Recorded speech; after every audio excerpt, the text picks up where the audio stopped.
Je suis juste allée prendre un mouchoir. Voilà. Bonsoir tout le monde. Très contente d'être de nouveau avec vous. Et donc, nous allons poursuivre l'étude de la personnalité, de la figure de Moïse.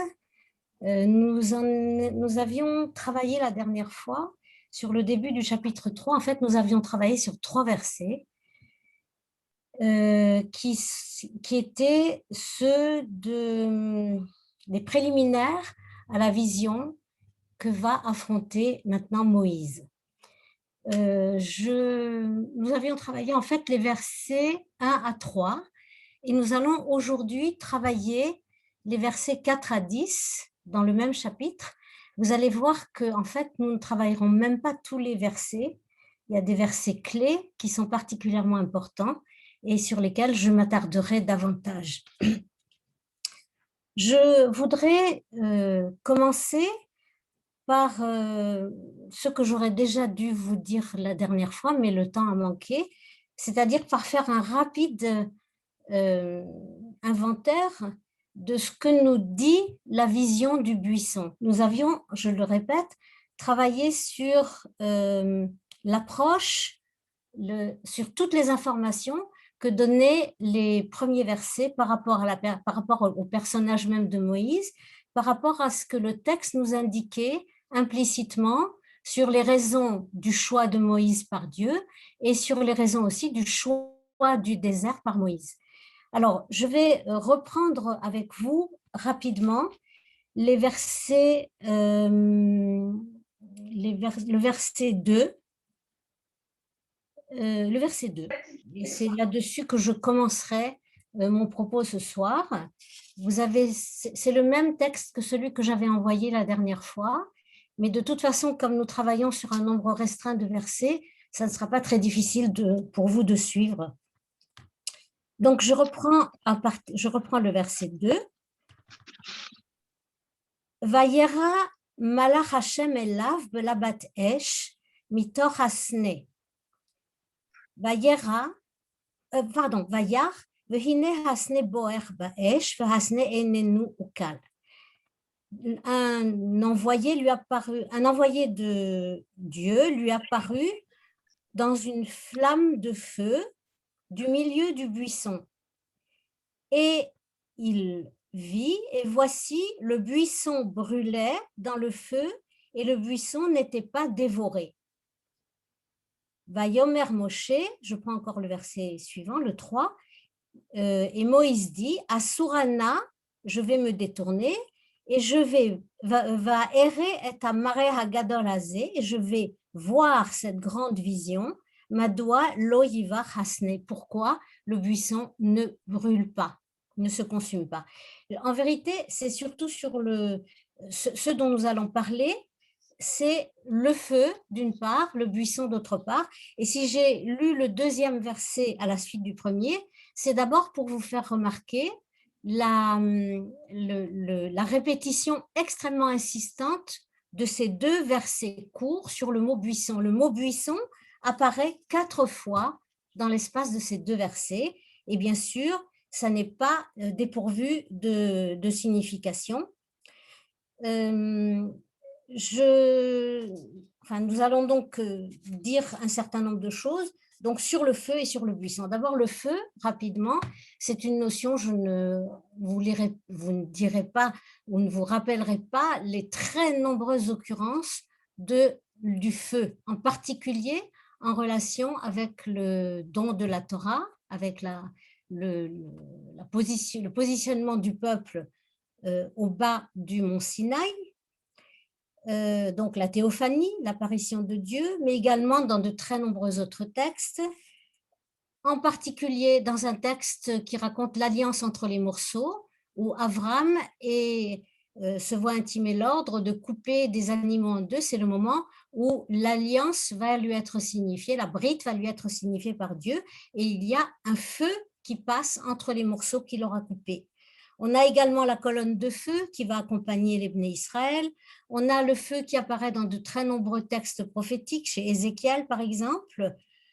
On a des métaphores, la parole divine comme le feu dans Jérémie, par exemple, et la loi elle-même, Esh Dat, la mot, dans un autre texte, un autre verset, où c'est la loi qui est assimilée et métaphorisée par le feu.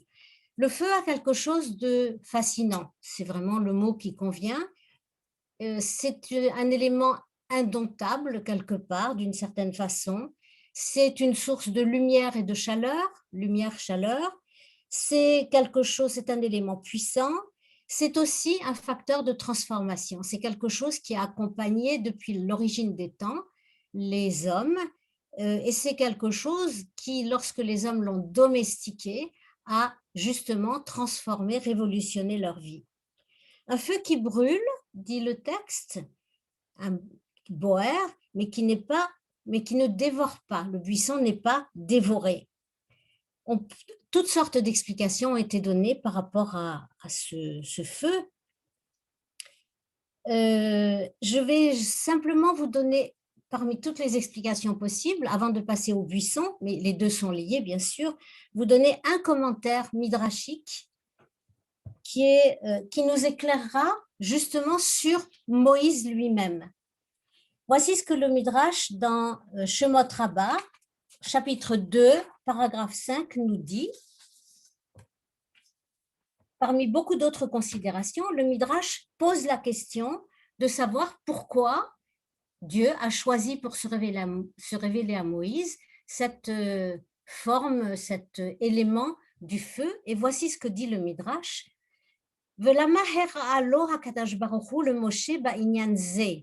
Pourquoi, c'est la question que je viens de poser, que pose le Midrash, pourquoi Dieu est-il apparu à Moshe dans cet élément, de cette manière-là?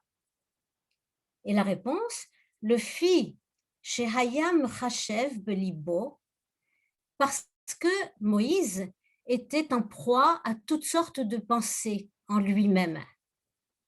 J'ai traduit Mechachev Belibo parce que cette expression était en proie à toutes sortes de pensées en lui-même, veut Omer, et il se disait Shema Yiyu Hamitzreim Mechalin Israël. Peut-être que les Égyptiens vont détruire, exterminer Israël. Donc, c'est l'angoisse de Moïse que le Midrash pointe ici et à laquelle va répondre cette vision du feu qui brûle et ne consume pas. Le Midrash poursuit, le fichar, c'est pourquoi Herahu HaKadosh Baruch Hu Esh Boeret Ve'enenu Ukal. C'est pourquoi Dieu lui a montré un feu qui brûle, mais qui ne dévore pas, qui ne détruit pas.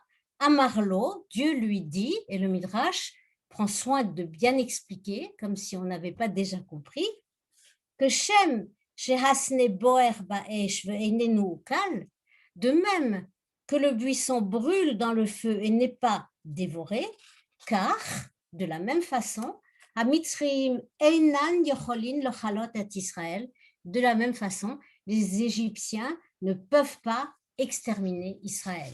En d'autres termes, ce que le Midrash fait passer ici, le Midrash Rabbah fait passer ici, dans l'explication dans une des explications qu'il donne, c'est que, en quelque sorte, le buisson qui brûle mais qui ne se consume pas, c'est une leçon d'espoir. Jamais les Bnei Israël ne pourront être exterminés, ils pourront souffrir, ils pourront être persécutés, mais ils ne pourront pas disparaître. Une leçon d'espoir, une leçon qui va pousser les Bnei Israël, mais au fil du temps également, nous tous, les Juifs à travers les générations, à se raccrocher à cette idée, à cette certitude née de l'espoir qu'ils ne pourront pas disparaître. Et c'est effectivement à travers l'histoire des Juifs ce qui s'est passé, cet espoir inextinguible, indestructible qui les a animés et qui les a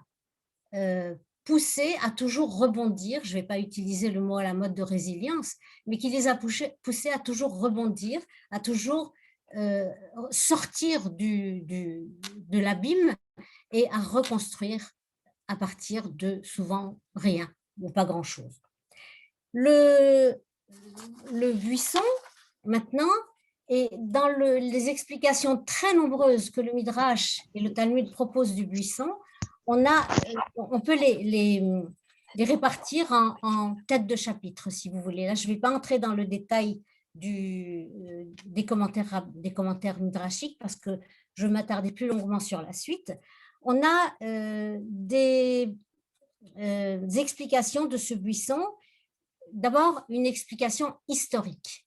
Toutes sortes de commentaires, que ce soit dans Midrash Rabbah, mais également dans la Mechilta de Rabbi Shimon Bar Yochai, dans Yalkut Shimoni, donc d'autres recueils de Midrashim, qui vont insister sur le fait que le buisson est la métaphore des persécutions à travers l'histoire. C'est très frappant de constater, certains de ces Midrashim sont repris aussi par les commentateurs classiques médiévaux, et plus moderne, très frappant de constater que ce texte-là, ce buisson, a été actualisé en quelque sorte par les commentaires ultérieurs et il a été vu, compris, ressenti comme l'image de l'histoire douloureuse, l'histoire de persécution qui a accablé le peuple. Des terres d'accueil qui se transforment, alors des terres d'accueil comme ici l'Égypte, qui se transforment en prison d'où on ne peut plus sortir. C'était le cas dans toute l'histoire du Moyen-Âge et dans toute l'histoire de façon plus générale. Donc, on a par exemple des commentaires qui vont dire le buisson est le plus dur de tous les arbres, au toucher, le plus dur de tous les arbres, comme l'esclavage d'Égypte, on n'en sort pas indemne. Voilà un exemple de commentaire. Ou encore, un autre commentaire dans Yalkut Shimoni, le buisson, c'est comme l'Égypte, et l'Égypte, évidemment, c'est la métaphore de l'esclavage, de toutes les maisons d'esclaves. C'est comme l'Égypte, on y entre facilement, mais on n'en sort pas. Le Midrash va utiliser l'image de l'oiseau qui entre dans le sens des épines du buisson, mais qui ensuite, pour ressortir, est bloqué. Métaphore donc de l'esclavage et aussi, tel qu'il est repris dans certains commentaires classiques, de l'esclavage et de l'assimilation, parce que l'idée qu'on y entre et qu'on n'en sort pas, on peut la lire aussi comme le fait qu'on s'assimile, qu'on devient, au sens propre du terme assimilation, semblable, tellement semblable qu'on y perd son identité et sa spécificité, et donc on n'en sort plus. Deuxième groupe d'interprétation, donc le signification historique, c'est ce que nous venons de voir, signification théologique aussi. Qu'est-ce que ça veut dire, signification théologique?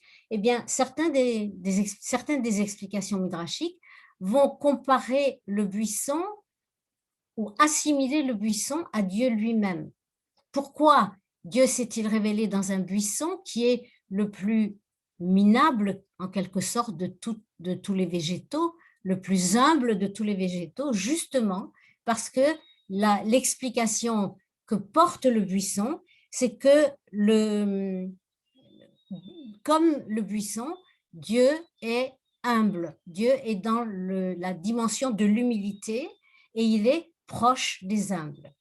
Ou bien, on va avoir encore aussi quelque chose qui a aussi été énormément utilisé et répété parce que c'était nécessaire pour survivre psychologiquement, c'est que même dans un buisson, Dieu se trouve, la Shrina se trouve même dans un buisson parce que d'abord, aucun endroit n'est privé de la Shrina, la présence de Dieu, elle est partout, mais aussi parce que le buisson dans lequel Kivyachol se trouve Dieu ici pour se révéler, eh bien, ce buisson exprime l'idée que Dieu est avec Israël dans la peine. Ce midrash-là, Rashi va le reprendre, c'est le seul qu'il reprend. Pourquoi explique-t-il en reprenant le midrash? Pourquoi explique Rashi en reprenant le midrash? Un buisson et pas un autre arbre, un arbre plus grand ou plus important? Eh bien, répond-il, Mishum Imo anochi betzara, parce que, Dieu dit, parce que je suis avec Israël dans la peine. Et ça me rappelle non pas un commentaire, mais un texte, je crois que c'est Elie Wiesel qui disait ceci, que Dieu se trouvait avec les Juifs dans les chambres à gaz. Où était Dieu à Auschwitz? Il était avec les Juifs dans la chambre à gaz. C'est quelque chose de terrible à entendre. Et je l'ai entendu répéter par un de mes maîtres, quelqu'un qui est à Strasbourg et avec qui je travaille, en particulier sur des textes de Kabbalah, et qui me le répète à chaque fois. Donc, signification théologique, Dieu est avec ceux qui souffrent, Dieu est avec ceux qui sont dans la peine, il ne les abandonne pas. Et aussi, autre versant de la signification théologique, parce que Dieu est l'image de ce que doivent être les êtres humains. Il est humble, l'homme doit être humble. Il a de la compassion, l'homme doit avoir de la compassion. Il est porteur d'espoir, l'homme doit se saisir de cet espoir, le porter avec lui et ne jamais céder au désespoir, c'est-à-dire à la mort. Donc, il y a une troisième, donc, signification historique, signification théologique, signification éthique, c'est ce que je viens de vous dire, morale, parce que l'homme est tenu, l'être humain est tenu d'imiter les midotes divines, les qualités divines qui se révèlent dans cet épisode du buisson. Et puis un dernier point, et là ensuite je vais clore l'épisode, si je puis dire, l'épisode du buisson qui brûle et ne se consume pas. Le premier midrash que je vous ai lu tout à l'heure, dans lequel je suis entrée, montrait que l'épisode du buisson sert aussi à creuser, à présenter, à compléter le portrait de Moshe et à présenter cette angoisse profonde qui le tenaille pour Israël. Nous avions vu la dernière fois que justement, ceux qui semblaient, et les commentaires insistaient là-dessus, qui semblaient justifier le choix par Dieu de Moïse, c'était cette capacité de compassion. On avait vu le fameux midrash du chevreau qui était égaré et auquel Moïse parlait avec tendresse. Et le midrash disait clairement, quelqu'un qui est capable de s'occuper si bien d'un chevreau, celui-là sera capable de s'occuper de mon propre troupeau Israël. Bien, alors, je passe maintenant au verset suivant. Si vous voulez, c'est le passage que j'ai appelé l'interpellation divine. Après la vision, ou suivant immédiatement la vision, Dieu va adresser la parole à Moïse, va l'interpeller. Et c'est un passage extrêmement intéressant, extrêmement intéressant. D'abord, si on regarde, on va peut-être prendre d'abord les versets en eux-mêmes, puisque vous les ayez en tête. Donc, ce sont les versets 4 à 10. Je les lis donc. Vayach Hashem kisar lirot vayikra elav Elokim mitoch hasne vayomer Moshe Moshe vayomer hineni. Je traduis. Dieu, je ne sais pas trop comment traduire Dieu, parce que je dis Dieu de façon générale parce que c'est le terme le plus rapide et le plus couru, même si c'est une mauvaise traduction, parce que quand Dieu c'est Deus en latin, c'est Théos en grec, il est bien évident que les notions véhiculées par ces termes gréco-latins, qui ensuite ont été colorés et remplis d'une signification particulière parce que c'est le christianisme qui les a popularisés, c'est bien évident que ça ne rend pas d'une part le pluralisme des noms divins. Ici, on va avoir d'une part Elohim et d'autre part le tétragramme, Yudke Vavke. Alors, c'est très mal traduit quand je dis chaque fois Dieu, mais j'avoue que je suis un peu embarrassée pour utiliser des périphrases. Donc, on va dire comme ça, et quand ce sera nécessaire, on précisera ce qui est contenu, d'ailleurs on y arrivera obligatoirement. Donc je reprends à partir du verset 4. Dieu vit que Moïse s'était détourné pour voir. Et Dieu l'appela, et rien que dans ce verset-là, vous avez deux noms divins. Vous avez d'abord le tétragramme et vous avez ensuite Elohim. D'accord? Alors, Dieu vit que Moïse s'était détourné pour voir et Dieu, Elohim, l'appela du milieu du buisson et il dit « Moïse, Moïse ». Vayomer, et Moïse dit « Hineni, me voici ». Vayomer, et Dieu dit, donc chaque fois je suis obligée de redire le sujet parce que le texte hébraïque ne reprécise pas à chaque fois le sujet. Et Dieu dit « Al tikrav halom » ne t'approche pas d'ici.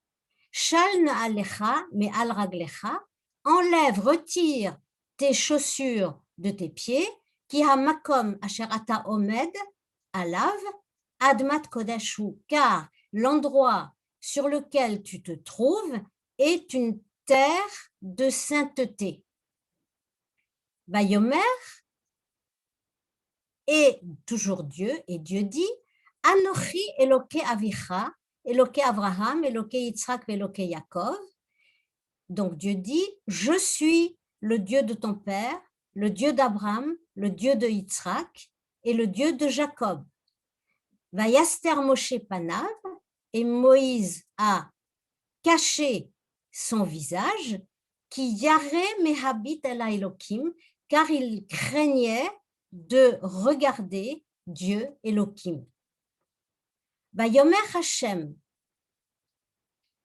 Rao Raiti et Ani Ami, Asher b'Mitzrayim, v'et tza'akatam shamati, mipnei nogsav, ki yadati et machovav. Et Dieu, tétragramme, dit, voir, j'ai vu, alors j'ai exprès traduit de cette façon-là, j'ai vraiment vu la misère de mon peuple qui se trouve en Égypte et leur plainte, je l'ai entendue à cause de leurs surveillants, car je connais leur souffrance. Ba'ered le hatzilo miyad Mitzrayim, ou le ha'loto min ha'aretz hahu, el eretz tova ou chava, el eretz zavat halavud vash, el mekom ha'knaani v'achizi v'ha'emori, v'ha'prizi v'achivi v'ha'yevusi. Et je suis descendu pour le sauver de la main de l'Égypte et pour le faire monter depuis cette terre vers un pays bon et vaste, vers le pays où coule le lait et le miel, vers l'endroit des Cananéens, des Chittéens, des Émoréens, des Phérézéens, des Chivéens et des Yévouséens. Bon, en hébreu, c'est bien. Le verset 9, Ve'ata hine tza'akat bnei Israël ba'a elai, ve'gam ra'iti et ha'lachatz asher Mitzrayim lochatzim otam. Et maintenant, voici, la plainte des bnei Israël est venue vers moi et j'ai également vu la pression, l'oppression que les Égyptiens font peser sur eux. Ve'ata lecha ve'eshlachacha el paro ve'hotse et ami bnei Israël mi Mitzrayim. Et maintenant, va, je t'envoie vers Pharaon et fais sortir mon peuple, les bnei Israël, d'Égypte. Jusque-là. Là s'arrête la première adresse faite par Dieu, Elohim, tétragramme, à Moïse. Moïse va répondre et toute la suite du chapitre 3, comme nous l'avions vu la dernière fois, toute la suite du chapitre 3 et la moitié du chapitre 4 vont être le compte-rendu, si je puis dire, de ce dialogue serré entre Dieu et Moïse, où chaque fois Moïse répond, Dieu parle d'abondance dans ce passage, et Moïse répond peu de choses, mais avec une intensité de supplication et d'angoisse tout à fait perceptible. Et ça va se terminer par la défaite de Moïse qui n'a pas pu, malgré son insistance, qui n'a pas pu se défaire de cette mission qui lui pèse terriblement sur les épaules. Alors, ce texte que je viens de vous lire et de vous traduire, c'est 7 versets. Il y a, de façon générale, on va regarder comme... D'abord, ce que vous avez pu remarquer, c'est qu'ils sont ponctués par Vayomer, Vayomer, Vayomer. Et Vayomer, c'est-à-dire, il y a aussi 2 fois une fois en tout un Vayomer de Moshe, mais c'est Dieu chaque fois qui reprend, bien qu'il soit dans une interpellation suivie, non interrompue, le texte ponctue par Vayomer, 4 fois Vayomer, et cette ponctuation de Vayomer va nous permettre de diviser, de voir comment fonctionne cette adresse, cette interpellation de Dieu à Moïse. Alors, ces 7 versets se divisent de la manière suivante. On a d'abord, au verset 4, l'appel divin. L'appel divin qui est matérialisé par 2 verbes. Le verbe Vayikra, il a appelé, et Vayomer, et il a dit. Donc, Vayikra, c'est le Dieu qui s'oriente, qui oriente sa parole vers Moïse, et Vayomer, et il a dit. Je précise aussi une chose que peut-être vous ne savez pas, c'est qu'il y a 2 verbes qui sont utilisés dans la Torah pour exprimer le fait de dire. Ces 2 verbes, ce sont Omer, Vayomer, et ce sont, dans beaucoup d'autres passages, Daber, qui est justement la racine de Dibour et aussi de Midbar, comme nous l'avions vu l'autre jour. Quand on dit Vayomer, quand c'est le verbe Vayomer qui est utilisé, c'est une parole d'interpellation, une parole de dialogue. Quand c'est le verbe Daber, Medaber, qui est utilisé, c'est une parole d'injonction, une parole d'ordre, une parole, comme dit le Midrash, dure. Vayomer, une parole douce, on va le dire comme ça, et Vaidaber, une parole dure. Donc, on a ces 4 Vayomer qui structurent.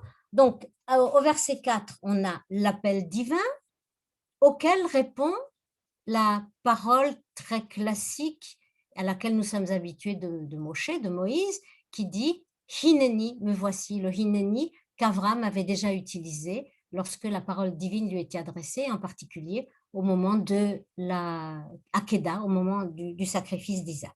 Donc, par appel divin. Puis ensuite, on a ce qu'on pourrait appeler avec un petit sourire la séquence des chaussures. Enlève tes chaussures. Je me permets de sourire un tout petit peu, mais vous allez voir que c'est très sérieux et qu'il y a un commentaire en particulier qui est extrêmement intéressant par rapport à cette demande curieuse de retirer ses chaussures. 3e séquence, Dieu se présente, je suis le Dieu de ton père, le Dieu d'Abraham, le Dieu d'Isaac, le Dieu de Jacob. Et à cette présentation, Moïse va répondre par le visage caché et la crainte. Donc, nous sommes là au verset 6. 4e séquence, Dieu va justifier son intrusion, son intervention dans l'histoire par le passé. Et là, nous sommes dans les versets 7, 8 et 9, lorsque la voix divine va détailler la souffrance, les plaintes, l'oppression qui accable le peuple, souffrance qu'il a vue, souffrance qu'il a entendue. Et nous arrivons à la 5e et dernière séquence, au verset 10, où du passé, la voix divine bifurque vers le futur. Voilà ce qui s'est passé qui justifie mon intervention. Et maintenant, va, dit-il à Moïse. Maintenant, va voir le pharaon et va extraire, sortir le peuple de cette maison des esclaves. Alors, j'aurais aussi pu dans ce que je viens de vous dire, j'ai mis en exergue ou en lumière 2 façons d'appréhender le réel qui sont la vue et l'écoute. Lorsque la voix divine s'exprime, elle dit « j'ai vu la souffrance, j'ai entendu les plaintes ». Et là, on est, j'aurais pu vous le dire avant, on est au moment où Moïse passe précisément de la vue à l'écoute. La vue, c'est ce qui a attiré son attention, c'est le buisson en feu. Et maintenant, il passe à l'écoute parce que ce buisson va être l'occasion, le lieu d'une parole qui va lui être adressée. Et une parole qui est une parole de présentation, comme on vient de le voir, et une parole surtout de mission. C'est le dernier verset, c'est « et maintenant, va », avec cette injonction très forte au verset 10, je reprends, « Ve'ata lecha », maintenant va et je t'envoie. Bien. Alors, ce qu'on peut voir, c'est que l'appel divin survient tout au début de ce passage. Vous vous rappelez, Dieu dit quelque chose, c'est au début du verset 4, Dieu voit, il a vu que Moïse s'était détourné pour voir. Nous avions, je crois, déjà vu un midrash dans Shemot Rabbah,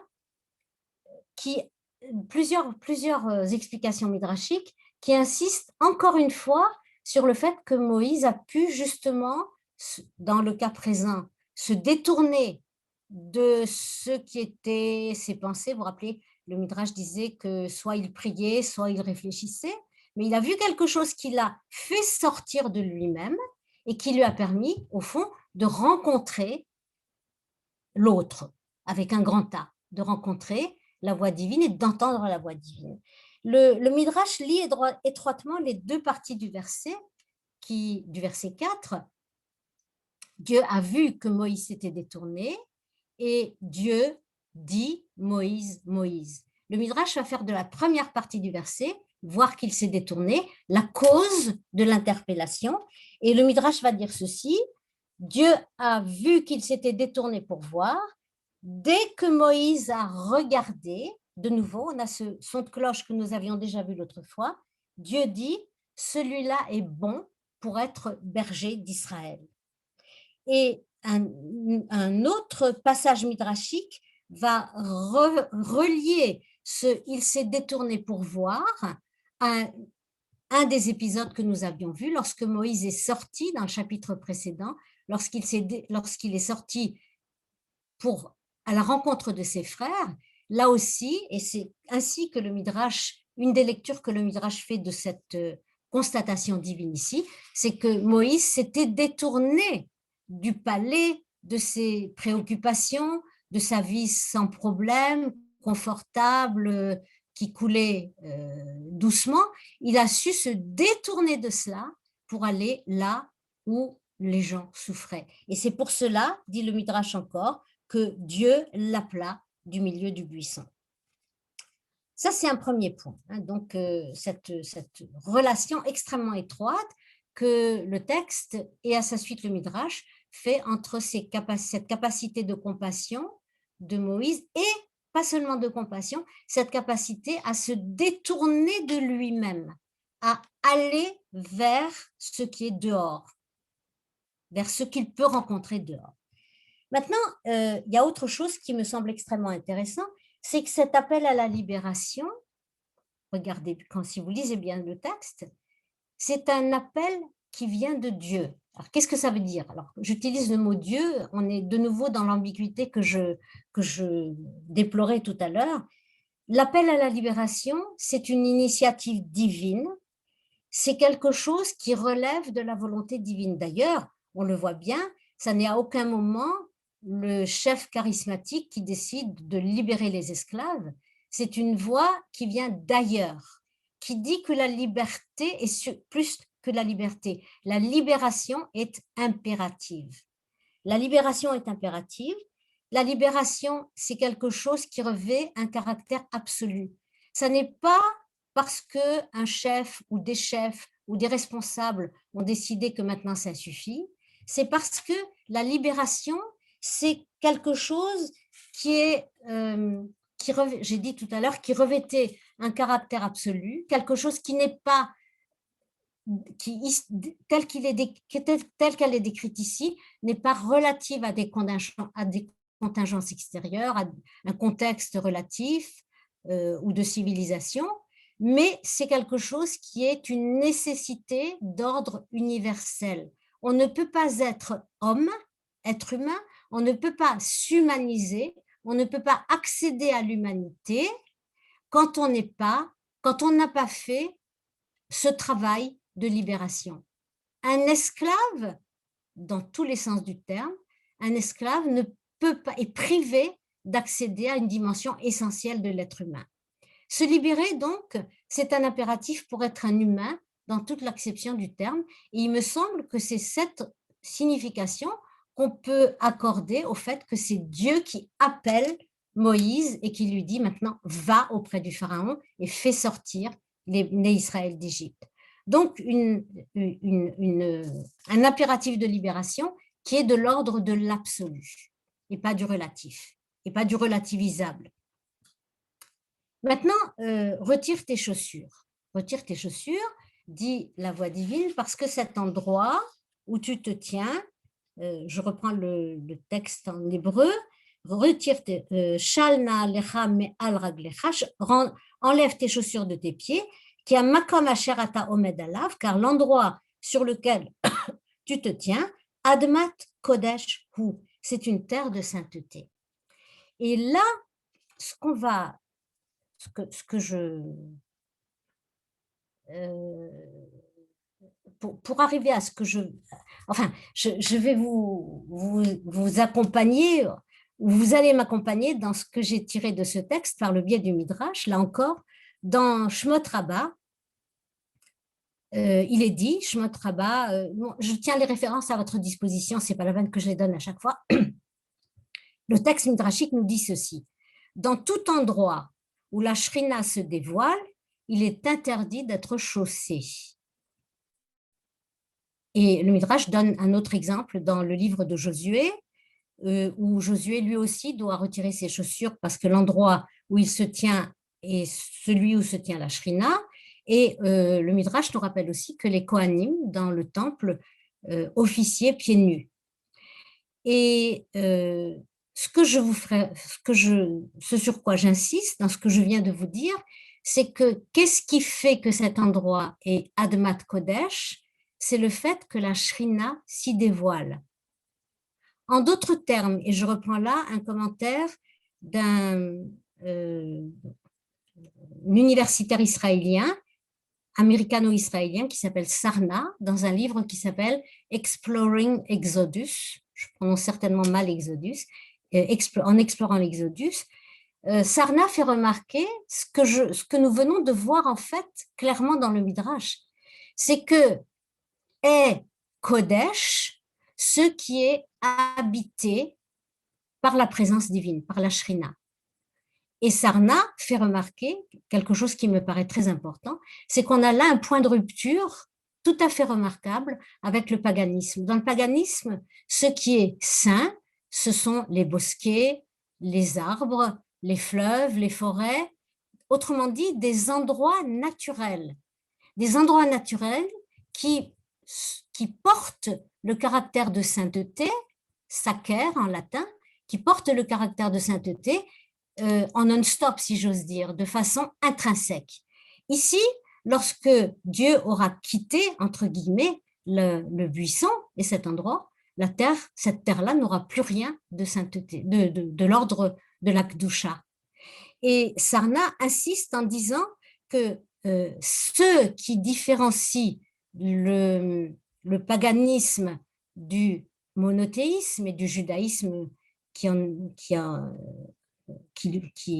l'enseigne, c'est que là où dans le paganisme, la sainteté est relative à la nature, elle est quelque chose de naturel, alors que dans le judaïsme, elle est liée à la présence divine. Et si vous regardez la suite du texte, elle est liée aussi à l'histoire. Dieu va se présenter comme le Dieu de l'histoire, comme le Dieu qui intervient dans l'histoire, comme le Dieu qui est enseigné, transmis par les parents, la génération des parents aux enfants par la génération des pères aux fils. Donc, ça me paraissait un enseignement important. Quelqu'un d'autre a beaucoup parlé de cela, c'est Yerushalmi, l'historien Yerushalmi, dont j'ai oublié le prénom, dans un livre qui est merveilleux, qui s'appelle Zachor. Zachor, c'est un livre qui traite de la notion, comme son nom l'indique, de la notion de souvenir, de tout ce qui est porté par la notion de souvenir et qui met en lumière de façon vraiment exceptionnellement intéressante, c'est cette révolution qu'a été le monothéisme juif qui rompt avec Dieu dans la nature ou par la nature et qui voit Dieu dans l'histoire, c'est-à-dire non plus dans l'espace, mais dans le temps. Et effectivement, la première notion de Kedusha qui apparaît dans la Torah, c'est non pas la Kedusha de l'espace, c'est la Kedusha du temps, avec la notion de Shabbat qui arrive au début de Bereshit. Donc, Dieu se présente comme le Dieu de l'histoire, comme le Dieu des pères, et lorsque Dieu se présente, Moïse a peur. Moïse a peur. Et là, je vais vous donner, enfin vous transmettre un commentaire que j'ai lu chez le Rav Sachs, qui lui-même le transmet de son maître, qui s'appelle Rabinovitch. Et j'ai été extrêmement intéressée par ce commentaire que je vais essayer de vous faire assez rapidement, mais je veux vraiment vous le faire goûter, ce commentaire. Donc, vous avez vu le verset, Moïse se cache le visage car il était effrayé de regarder Dieu. Les termes utilisés, c'est Ki Yare Mehabit El Elokim. Donc, on a les termes utilisés dans le verset, c'est Panav, Ayaster Panav, Yare, le Habit et Elokim. D'accord? Retenez bien ces 4 termes. Et Rav Sachs va rapprocher les termes utilisés ici d'un autre verset beaucoup plus loin dans le livre de Shemot, au chapitre 34, verset 30. Et dans le chapitre 34, verset 30, il nous est dit ceci. Alors, nous sommes au moment où Moïse redescend du mont Sinaï, dans ce chapitre-là, et je vous en donne le contenu. Il descend de la montagne et il ne s'est pas rendu compte que son visage rayonne, la peau de son visage rayonne, et Aaron et les Bnei Israël, voyant son visage qui rayonne, prennent peur et ont peur de l'approcher. Alors, je vous lis le verset en question, parce que vous allez comprendre pourquoi je vous le lis. Vayach Aaron v'chol bnei Israël et Moshe. Donc Aaron et tous les bnei Israël ont vu Moïse. Vehine, et voici Karan or panav. Voici que la peau de son visage rayonnait. Vayir'u migashet elav, et ils craignirent de l'approcher. Donc 2 mots qui sont repris, le visage et le verbe craindre. Et vous allez voir comment le Midrash va les mettre en relation. J'ouvre une toute petite parenthèse. Vous savez que ce verbe karan a donné lieu à un contresens qui s'est répercuté dans la statuaire et dans l'art sculptural, puisqu'on a mis des cornes. Keren, ça peut vouloir dire une corne. On a mis des cornes à Moïse. Le Moïse de Michel-Ange porte par exemple des cornes. Donc, les 2 mêmes verbes, craindre et visage. Le Midrash, alors vous voyez comment on procède? Un autre verset, un Midrash. Un Midrash va dire ceci, ça n'est pas dans Midrash Rabbah, je résume, le Midrash va dire que Moïse a eu 3 récompenses pour 3 actes qu'il a effectués. Le premier acte, c'est qu'il s'est caché le visage, ce que nous avons ici dans notre chapitre d'aujourd'hui. Sa récompense, sa compensation, si vous voulez, c'est que dans le verset 30 du chapitre 34, il a eu un visage rayonnant. Il s'est caché le visage. On pourrait en parler longuement. Je ne veux pas m'attarder trop longtemps parce que je veux faire l'ensemble du commentaire. Il se cache le visage et en compensation, à un autre moment, son visage, au contraire, rayonne. Deuxième acte qu'il a commis, il a craint de regarder. Vayera le habit. Il a craint de regarder. Eh bien, au moment où il descend du Sinaï, Aaron et les Bnei Israël ont craint de l'approcher, non pas de le regarder, mais de l'approcher. Troisième récompense, et c'est là que Sachs et son maître Rabinovitch vont poser une question. Il n'a pas regardé Dieu, Vayera le habit, il n'a pas regardé Dieu, mais habit. Et dans un autre passage, eh bien, au moment, je vais vous le lire également, au moment, dans un autre verset, au moment où Myriam et Aaron ont médit de Moïse, vous vous rappelez ce passage où Myriam a été frappée de lèpre, ça se trouve dans Bamidbar au chapitre 12, eh bien, il nous est dit au chapitre 12, Dieu va faire la leçon à Myriam et il va dire ceci. Il va se mettre en colère et il va dire ceci.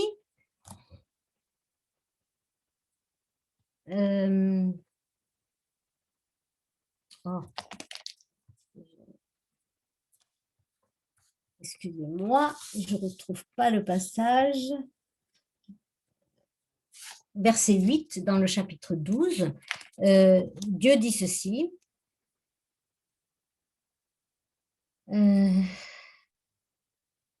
PLP Adaberbo, donc il reproche à Myriam d'avoir dit du mal de Moïse et il va faire un éloge de Moïse. Il va lui dire ceci, donc PLP Adaberbo, c'est bouche à bouche que je lui parle à Moïse, ou maré velo beridot, et que je lui apparais, et non pas par des énigmes. Et maintenant, écoutez bien, utmunat elo. Utmunat Hashem yabit. Et il verra ou il voit l'image de Hashem, Hashem tétragramme. Curieux passage. Comment peut-on voir l'image de Hashem, puisque nous savons bien par un autre passage qu'à un moment où Moïse supplie, après le veau d'or, supplie Dieu de lui montrer sa gloire, Dieu lui répond, personne ne peut me voir et rester en vie. Donc, c'est vraiment un passage étrange. Eh bien, voilà ce que Sachs va expliquer. Et pour cela, il va encore faire appel à un autre texte, un texte talmudique dans Brachot, à la page 7a, où Moïse, où le passage talmudique explique que la demande dont je viens de parler, la demande faite par Moïse au chapitre 33 de Shemot, où Moïse demande à Dieu de lui faire connaître sa gloire et de lui faire connaître ses voies, Brachot 7a va expliquer qu'en fait, ce que Moshe lui demandait, Harenina et kevodecha, fais-moi voir ta gloire. Et le passage talmudique va dire, qu'est-ce que demande en fait Moshe? Qu'est-ce que ça veut dire qu'il lui demande, fais-moi voir ta gloire? Eh bien, Moshe lui dit, fais-moi comprendre comment le monde marche. Comment se fait-il que les justes souffrent et que les méchants prospèrent? Tzadik, Ra, Veracha, Tov. Comment se fait-il? C'est ce qu'on appelle la théodicée. Explique-moi comment le monde fonctionne. Ce que dit Moïse, en rapprochant tous ces textes, on voit bien que là encore, et ça nous était apparu d'autres manières également, Moïse est vraiment obsédé par la justice, obsédé par le désir de rétablir la justice.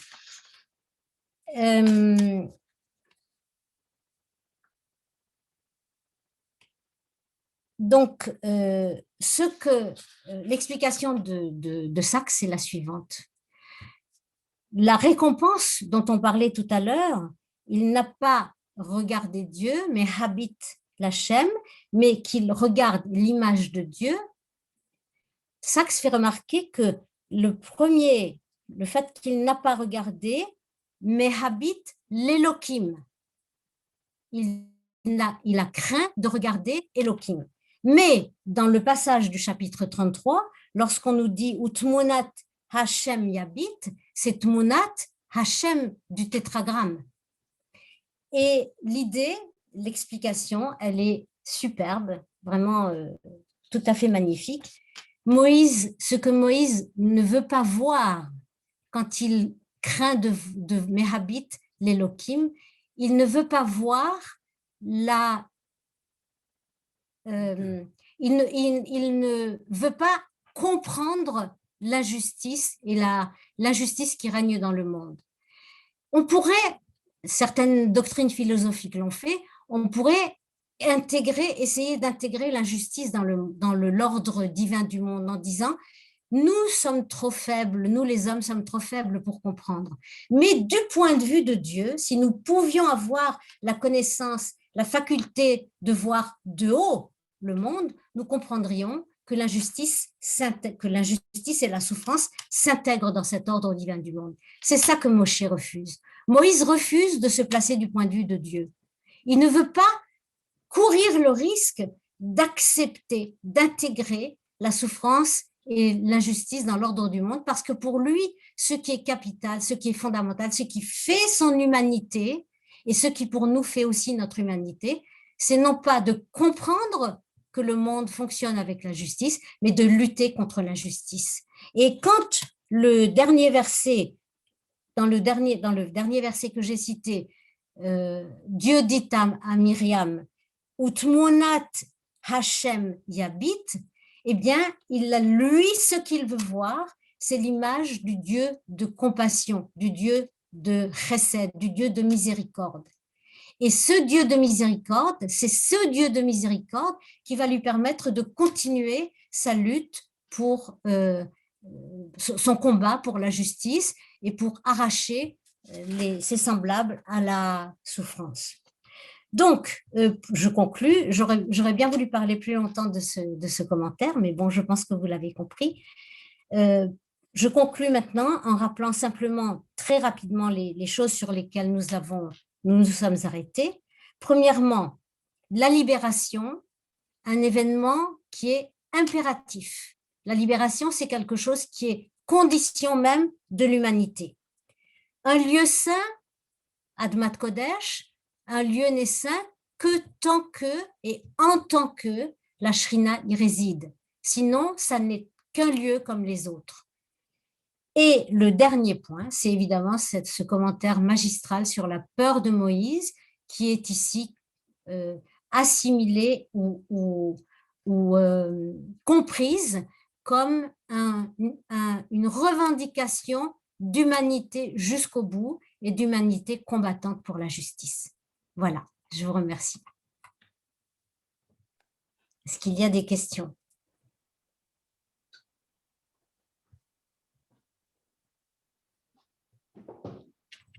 Je crois que je vous ai assommé. C'était effectivement très riche aujourd'hui. Merci beaucoup, Janine, pour ce cours. J'allais dire magistral ou majestueux, je ne sais pas, chacun choisira l'appréciation qui convient. Voilà, il faut qu'on digère tout ça, effectivement. Vous aurez le loisir de revoir sur notre site internet dès demain matin. Il me reste à remercier donc encore une fois Janine pour ces cours si intéressants. Remercier aussi toute l'assistance pour votre fidélité. Vous souhaitez un Pessar Kacher Vesaméar, confiné un peu plus ou un peu moins. Pour nous, en région parisienne, ça sera un petit peu plus. Ah oui. Mais la bonne nouvelle, c'est qu'on pourra sortir à 19h. Et on se retrouve après Pessar de ses aventures avec les 70 phases de Moshe. Merci beaucoup. Merci. Sarah, tout le monde. Merci beaucoup. Shabbat shalom à vous aussi.